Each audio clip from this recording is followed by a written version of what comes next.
नमस्कार, मैं श्वेता और आप देख रहे हैं न्यूज फॉनिक्शन।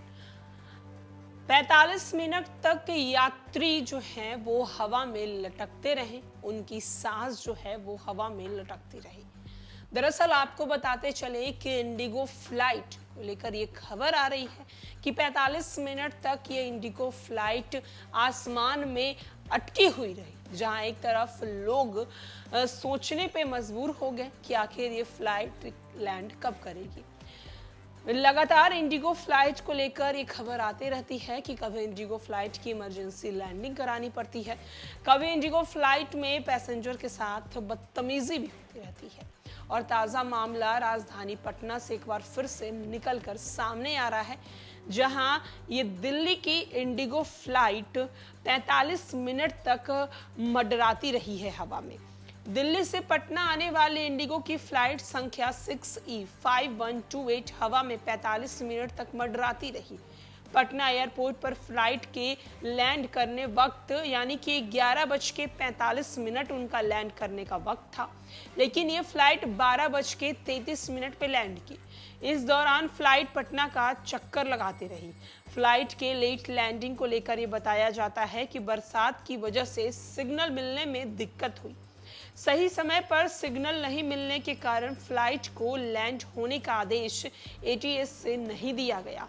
इस वजह से फ्लाइट आसमान में चक्कर काटती रही। वहीं एयरपोर्ट के डायरेक्टर ने इस बारे में बताया है कि उधर से इस बारे में कोई जवाब नहीं आई थी। इस फ्लाइट में यात्रा करने वाले एक यात्री बताते हैं कि हम लैंडिंग का इंतजार कर रहे थे, तभी फ्लाइट ऊपर की तरफ उठ गई। कुछ ऊपर जाने के बाद पटना का चक्कर लगाने लगी। फ्लाइट लगभग 45 मिनट तक आसमान में ही मंडराती रही। इस फ्लाइट में बैठे सभी यात्री काफी डर गए थे। फ्लाइट के लैंड होने के बाद यात्रियों की जान में जान आई। तो दरअसल इंडिगो फ्लाइट कल पटना एयरपोर्ट पे जहां 11:45 में लैंड करने वाली थी, तो ये फ्लाइट 12:33 में लैंड करती है।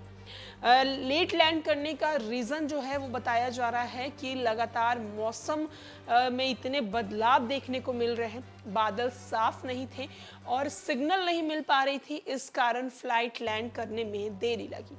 वहीं आपको बताते चले कि उस फ्लाइट में जो यात्री यात्रा कर रहे थे, उन्होंने बताया कि पहले तो ये फ्लाइट ऊपर की ओर गई, तो हम लोग सोचे कि पता नहीं क्यों ये फ्लाइट ऊपर जा रही है, लेकिन जब वो पटना एयरपोर्ट के चक्कर काटने लगी तो हमें डर लगने लगा। हम ये सोचने लगे कि पता नहीं ये फ्लाइट कब लैंड करेगी। वहीं आपको बताते चले कि ये फ्लाइट दिल्ली से आ रही थी, दिल्ली से फ्लाइट ये पटना लैंड करने वाली थी, जो 45 मिनट तक हवा में मंडराती रही और यात्रियों की सांस भी हवा में अटकी रही। फिलहाल के लिए इस खबर में इतना ही। अनेक अपडेट्स के लिए देखते रहे न्यूज फॉनिक्शन।